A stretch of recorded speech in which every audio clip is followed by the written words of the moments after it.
Estamos con Carlos Carnicer, presidente del Consejo General de la Abogacía Española, que nos recibe en la sede del Consejo, hoy 20 de noviembre, aniversario de muchas cosas, pero en particular aniversario de la denostada ley de tasas. Buenos días, presidente. Hola, buenos días. Han pasado 2 años, después de estos 24 meses, ¿cuál es su valoración del impacto que sobre la justicia en general y sobre la abogacía en particular han tenido la ley de tasas? Pues yo resaltaría especialmente la pérdida de miles y miles de derechos fundamentales de los españoles como consecuencia de no haber podido acceder a la justicia, de no haber podido dirigirse a un juez para explicarle su problema y que tuviese resolución judicial. Y después de estos 2 años también mucha tensión, ¿verdad? Sobre todo la abogacía quizás ha protagonizado la más pública o la más constante de sus movilizaciones. ¿En qué estado de ánimo se encuentran los abogados? Bueno, el ánimo es estupendo, es estupendo para seguir luchando, para seguir peleando por esa recuperación de esos derechos fundamentales, claro. Hay que decir que en principio fue un jarro de agua fría no poder intervenir ni siquiera en la confección de la ley y apuntar nuestras ideas, ¿no? Después fue muy grave también comprobar que lo prometido que era destinar a la justicia gratuita, lo recaudado por tasas, tampoco se cumplía, y ni siquiera iba al Departamento de Justicia. Y por último, que la Defensora del Pueblo acogiese nuestras reivindicaciones, pero solo en parte, en una parte que entendemos insuficiente. Se refiere a 2 cuestiones que además el ministro catalá, al que por otra parte ustedes han recibido en su nuevo mandato, pues digamos con guante blanco y con una predisposición al diálogo, decía en el Congreso, en la sesión de control, que no se sabe muy bien todavía los datos de la justicia gratuita y que además tenía dudas acerca de que hubiera afectado realmente a la justicia, al derecho a la tutela judicial efectiva. ¿Usted cree que es así? Bueno, primero, esta casa recibe o intenta recibir bien a todo el mundo y por supuesto, claro que sí, a los ministros.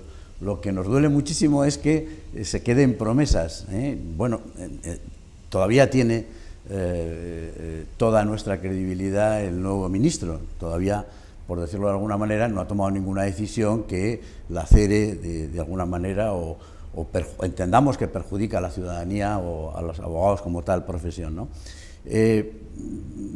En definitiva, se trataría de una promesa, hay que decirlo, ¿no?, a medias, porque tampoco fue un compromiso de derogar la ley de tasas, que es lo que le pedíamos desde la abogacía, y por cierto, lo que le pedían también desde todos los grupos políticos, salvo el suyo, ¿no?, sino adentrarnos en lo que fue en lo que es en este momento la tasa catalana, por ejemplo, o lo que fue en su momento la tasa a cargo de las grandes empresas, que entendíamos aceptable porque las grandes empresas, sobre todo bancos y otras organizaciones económicas que dan mucha faena y que dan mucho trabajo a la Administración de Justicia, pues tenían una repercusión en sus cuentas muchísimo menor que desde luego las pequeñas y medianas empresas y la de los ciudadanos como personas físicas. En definitiva, desde luego lo que hemos planteado es, en primer lugar, la derogación de la ley, es lo que venimos pidiendo, y si hubiese que modificar algo, podríamos admitir y podríamos considerar y reconsiderar que se podría devolver la regulación de las tasas que teníamos antes de iniciar esta sinrazón, que, como decía, ni siquiera ha ido a aliviar el trabajo en justicia o el desarrollo tecnológico en justicia. Unos 512 millones de euros es lo recaudado por las tasas hasta el momento. Por otra parte, muchas comunidades autónomas con competencias se quejan de que no les llega ese dinero o parte de ese dinero que les corresponda destinada como tasa a financiar la justicia gratuita. Una cierta contradicción en una figura que, como la tasa, debe estar destinada a un objeto concreto.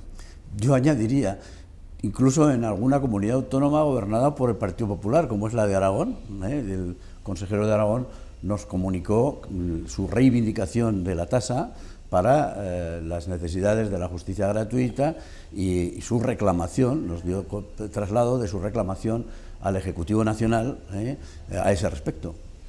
Y por último, presidente, ¿y ahora qué? Después de estos 2 años, está en un proceso de diálogo, pero ¿cuáles son sus perspectivas? Bueno, yo soy optimista por naturaleza y creo sinceramente que podemos hacer mucho por mejorar la administración de justicia. No todo.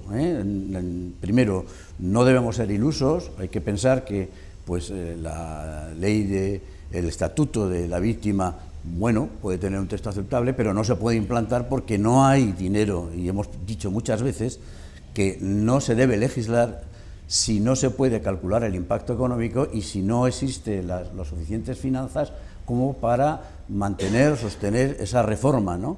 Y después, en cuanto a las demás reformas, pues lo que hace falta es lo que hemos hecho siempre desde la abogacía, ¿no? Sentarnos a colaborar con los demás profesionales, con el gobierno, con todos los que directa o indirectamente hacemos posible la administración de justicia y llegar a puntos de concierto que signifiquen una clara mejora de la administración de justicia. Hay mucha tarea por hacer, pero parece que los distintos gobiernos no encuentran especial agrado en iniciarla.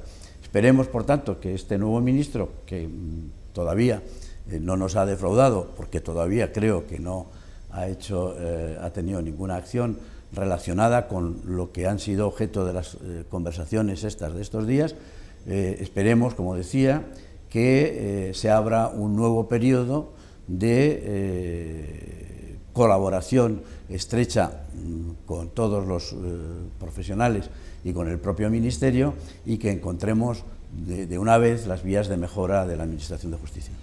Muchas gracias, presidente, y mucha suerte también en esta reivindicación que parece que está llena de justicia. Yo soy partidario del trabajo más que de la suerte. Aquí la suerte puede influir, pero creo que muy poco. Muchas gracias a ustedes. Muchas gracias.